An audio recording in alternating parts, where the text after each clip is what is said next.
What's up, guys? So with this series, I just want to highlight some kind of, out of the ordinary things, like not normal, typical progressive overload, chicken, broccoli, rice, bro, uh, stuff that I've learned from within the YouTube community itself. So fuck.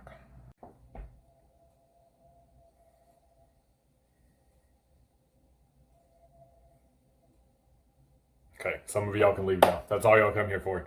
I believe this is the third episode of Off the Beaten Path. I don't know. I've been uploading like crazy this freaky December. Shout out to y'all for queening it that. But this one, bee pollen, I got from my man Natural Hypertrophy. He has a video like going way farther into the weeds than any video I've probably ever made on anything about bee pollen.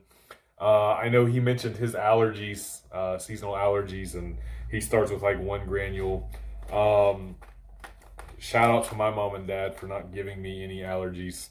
So yeah, I typically will just like open the bag. I'm not gonna do it right now, and just turn it up and dump a little bit in my mouth. I did when I very first tried bee pollen, because it's not something I even knew that you could consume.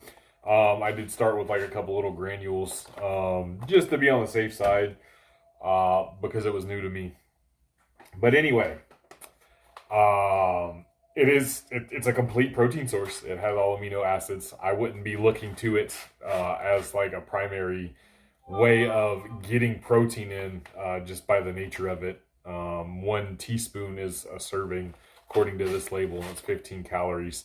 So you'd have to be getting a bunch, and there's 1 gram of protein in that 1 serving. So 90 servings per container, so 90 grams of protein in this whole bag. And probably don't eat the whole bag at one time. Again, he went into depth on like why he eats it, what its uses are.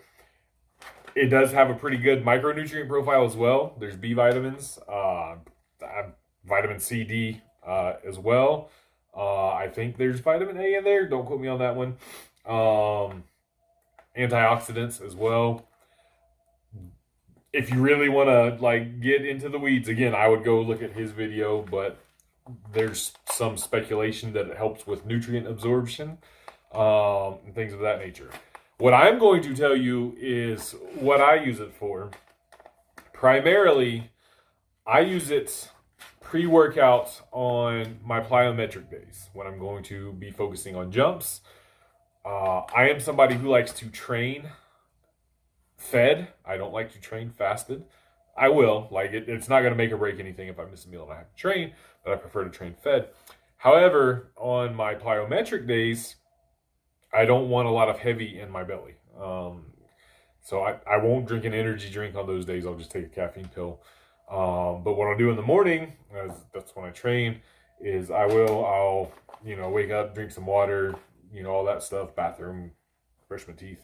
But pre-workout, I'll take a little bit of this, just probably in the neighborhood of 2 to 5 servings, depending when I stop my pour.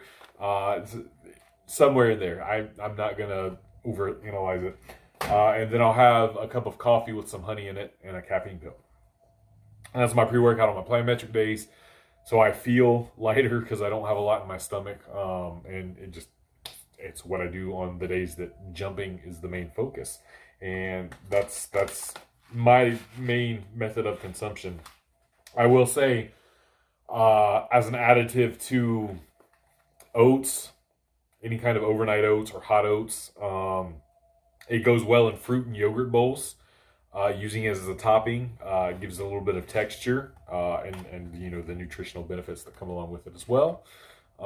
Is also a good case. I've poured it in coffee and mixed it in coffee, and it'll dissolve in your coffee somewhat.